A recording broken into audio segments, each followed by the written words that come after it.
आज श्रावणी चौथा सोमवार, त्यानिमित्ताने महाराष्ट्राचे माजी मुख्यमंत्री आणि सध्याचे उपमुख्यमंत्री एकनाथभाई शिंदेसाहेब आज श्रीक्षेत्र भीमाशंकरच्या दर्शनासाठी आज आले असता आमच्या आंबेगाव तालुक्यातील सर्व शिवसैनिक, महिला आघाडी, युवासेना आणि शिवसेना सर्व अंगीकृत संघटना यांच्या माध्यमातून आज साहेबांचं घोडेगाव या ठिकाणी जंगी असं स्वागत करण्यात आलं। आणि आता साहेब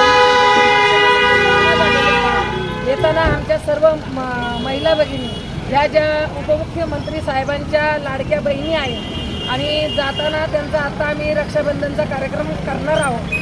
आणि माझ्याबरोबर आमच्या उपजिल्हा प्रमुख ज्योतिताई गाडे आहेत, त्याचप्रमाणे स्वर्णाताई दरेकर आहेत, तालुका प्रमुख जागृतीताई महाजन आहेत, तर आमच्या सर्व महिला पदाधिकारी आहेत, वानखेलेताई आहेत आणि या सर्व महिला भगिनी आज सकाळपासून साहेबांच्या प्रतीक्षेत होतो आम्ही, परंतु साहेबांच्या काही कारणास्तव त्यांना येण्यास उशीर झाला, परंतु तरी सगळ्या माता भगिनी दिवसभर साहेबांना भेटण्यासाठी उपस्थित होत्या आणि त्या सर्वांचं मी एक शिवसेना जिल्हा संघटक या नात्याने या सर्वांचं पण आभार मानते।